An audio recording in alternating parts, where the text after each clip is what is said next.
ಕರ್ನಾಟಕ ರಾಜ್ಯ ರೈತ ಸಂಘಗಳ ಒಕ್ಕೂಟಕ್ಕೆ ಜೈ ಜವಾನ್ ಜೈ ಜವಾನ್. ಯಾತಕ್ಕಾಗಿ ಹೋರಾಟ,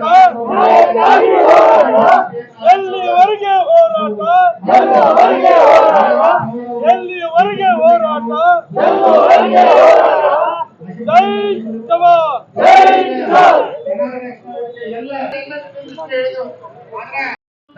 ಮಾದಾಸೆಯನ್ನು ಇಟ್ಕೊಂಡು ಇವತ್ತು ನಾವು ಹೋರಾಟ ಮಾಡ್ತಾ ಇದ್ದೀವಿ. ಅದಕ್ಕಾಗಿ ಕೆಲವೊಂದು ಎಲ್ಲ ಯುವ ಜನತೆ ಇವತ್ತು ನಾವು ರೈತರ ಹಲವಾರು ಬೇಡಿಕೆಗಳನ್ನು ತೆಗೆದುಕೊಂಡು ಡಿಸಿ ಅವರಿಗೆ ಒಂದು ಮನವಿ ಪತ್ರ ಸಲ್ಲಿಸಲಾಯಿತು. ಅವು ಯಾವ ಮನವಿಪ ಅಂತಂದ್ರೆ, ಒಂದು APMC ಮಧ್ಯರಾತ್ರಿ ಚಾಲು ಆಗ್ತಿದ್ದಂತ APMCನ ಬೆಳಿಗ್ಗೆ 6 ಗಂಟೆಯಿಂದ ಚಾಲು ಮಾಡಲಿಕ್ಕೆ ಮನವಿ ಕೊಟ್ಟಿದ್ದೇವೆ. ಒಂದು ಎಲ್ಲ ಬ್ಯಾಂಕ್ಗಳಿಗೆ ರೈತರಿಗೆ ಸರ್ಕಾರದಿಂದ ಬಂದಂತಹ ಬೆಳೆ ಪರಿಹಾರ ಹಾಗೂ ಇನ್ನಿತರ ಸರ್ಕಾರದಿಂದ ಜಮೆ ಆದಂತಹ ದುಡ್ಡುಗಳನ್ನ ಬ್ಯಾಂಕ್ಗಳು ತಡೆ ಹಿಡಿತಾ ಇದಾವ. ಸರ್ಕಾರದ ಆದೇಶ ಇದ್ರೂ ಕೂಡ ಬ್ಯಾಂಕ್ಗಳು ತಡೆ ಹಿಡಿತಾವ. ಅಂತ ಬ್ಯಾಂಕ್ಗಳಿಗೆ ನಿರ್ದೇಶನ ಮಾಡ್ಬೇಕಂತ DC ಅವರಿಗೆ ಮನವಿ ಮಾಡಿದ್ವಿ. ಮತ್ತ ಕೆಲವೊಂದಿಷ್ಟು ಜಮೀನುಗಳಿಗೆ ಹೊಲಗಳಲ್ಲಿ ಹೋಗ್ಲಿಕ್ಕೆ ತೊಂದರೆ ಇದೆ. ಯಾಕಪ್ಪ ಅಂತಂದ್ರ ಅಲ್ಲಿ ಪರ್ಟಿಕ್ಯುಲರ್ ಆಗಿ ಇರುವಂತಹ ಹಾದಿಗಳು ಇಲ್ಲ. ಆ ಹಾದಿ ಇಲ್ಲದೆ ಇದ್ರೂ ಕೂಡ ಸುಪ್ರೀಂ ಕೋರ್ಟ್ ಆದೇಶ ಏನಿದೆಯಪ್ಪ ಅಂದ್ರೆ, ರೈತರ ಬೆಳೆದಂತ ಬೆಳೆಗಳನ್ನ ಸಾಗಾಣಿಕೆ ಮಾಡಲು ಯಾರೂ ಕೂಡ ತೊಂದರೆ ಮಾಡಬಾರ್ದು. ಆ ಬೆಳೆಗಳ ಸಾಗಾಣಿಕೆ ಮಾಡ್ಲಿಕ್ಕೆ ಹಾದಿ ಬಿಡಬೇಕು ಅನ್ನುವಂತ ಅವ್ರ ಗೈಡ್ಲೈನ್ ಇದ್ರೂ ಕೂಡ ಕೆಲವೊಂದಿಷ್ಟು ರೈತರಿಗೆ ಪಟ್ಟಬದ್ಧ ಹಿತಾಸಕ್ತಿಗಳು ತೊಂದರೆ ಮಾಡ್ತಾ ಇದ್ದಾರೆ. ಅದನ್ನು ಕೂಡ ಆದೇಶ ಮಾಡ್ಬೇಕಂತ DC ಅವ್ರನ್ನ ಕೇಳ್ಕೊಂಡಿವಿ.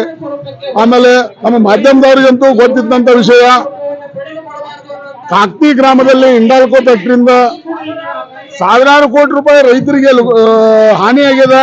ಆ ಹಾನಿ ಆದಂತದನ್ನ ಭರಿಸಿಕೊಡ್ಬೇಕಂತ ಬಹಳ ದಿನಗಳಿಂದ ಹೋರಾಟ ಮಾಡ್ತಾ ಇದ್ದೀವಿ.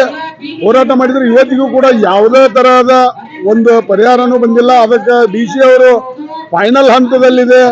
ನಾನು ನಿಮಗೆ ಪರಿಹಾರ ಕೊಡಿಸ್ತೀನಿ, ಎಷ್ಟೆಷ್ಟೇ ನಿಮಗೆ ಪರಿಹಾರ ನಿಮ್ಗೆ ಬರ್ಬೇಕಂತ ನೀವು ಒಂದು ಪಟ್ಟಿ ಮಾಡ್ರಿ ಅಂತ ಹೇಳಿದ್ದಾರೆ. ನಮ್ಮ ಒಟ್ಟಾರೆ ಹೇಳ್ಬೇಕಂದ್ರೆ ನಮ್ಮ ಇದು ಸಮಸ್ಯೆಗಳಿಗೆ ಸ್ಪಂದನೆ ಮಾಡ್ತೇವೆ ಅಂತ ಹೇಳಿದ್ದಾರೆ.